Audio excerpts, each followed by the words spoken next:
detectors that are right. Keep it safe and make sure there's no fire. Open to YouTube and look for Kids Fire Protection Answers. Well, hi guys. Today we're going to get into identification of devices that may be attached to your fire alarm system.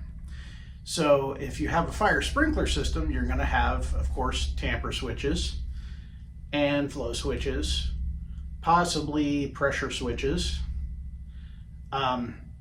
There may be some older devices like these cord type tamper switches, some pretty old flow switches.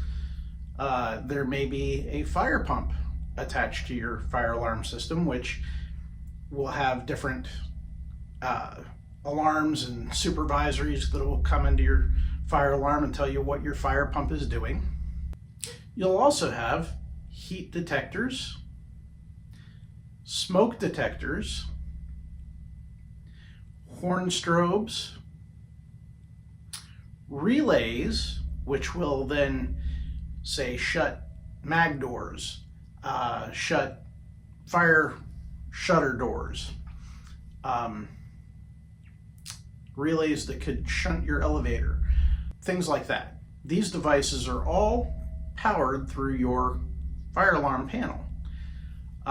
Different things will cause different reactions from your fire alarm.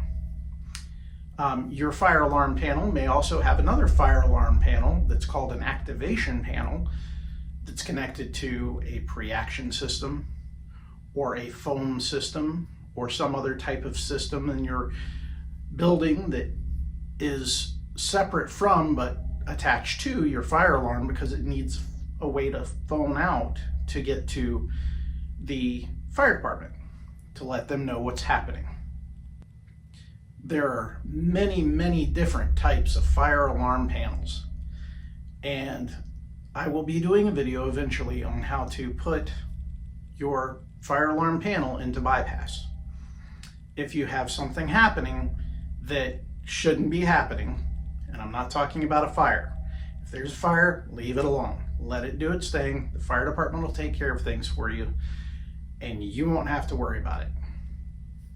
And then you'll call your service company. But let's say you're in a remote area that it takes your service company quite some time to get to you.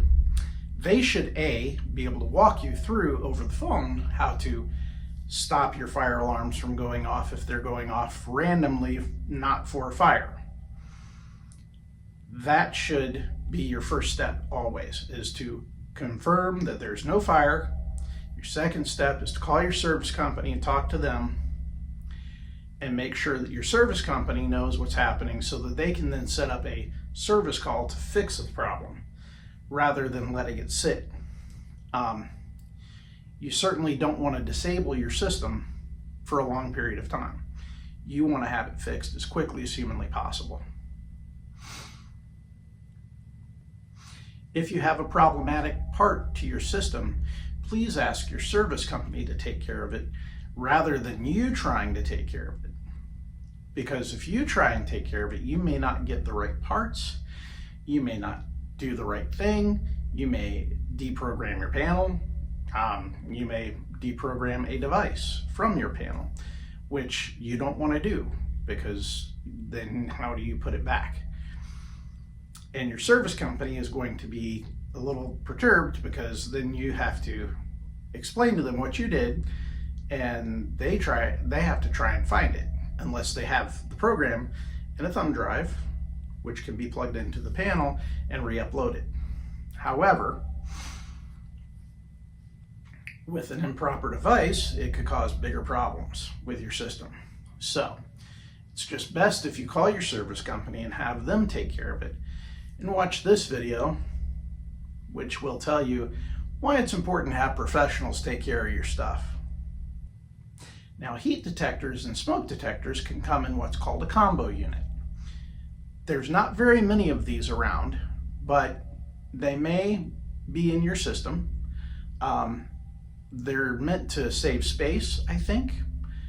Not sure on why they invented these, because honestly, separately is better.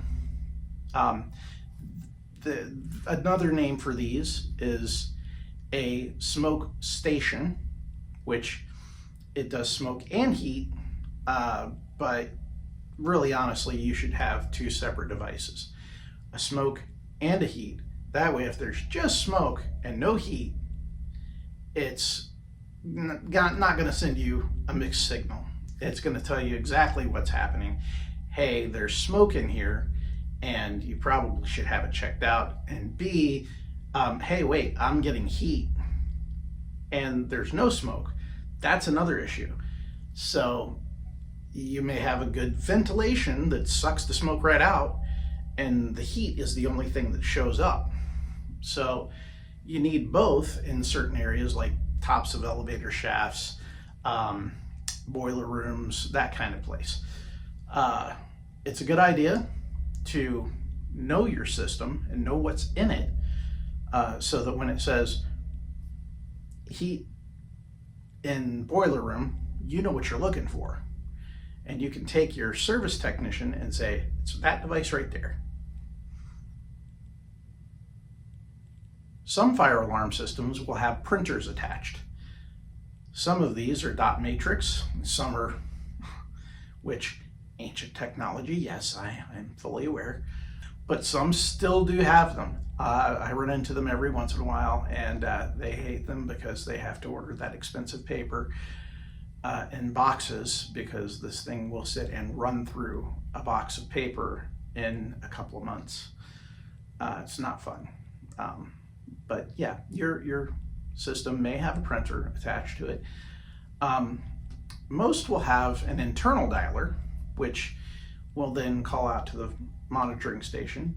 Some will have a separate cellular dialer or a radio dialer.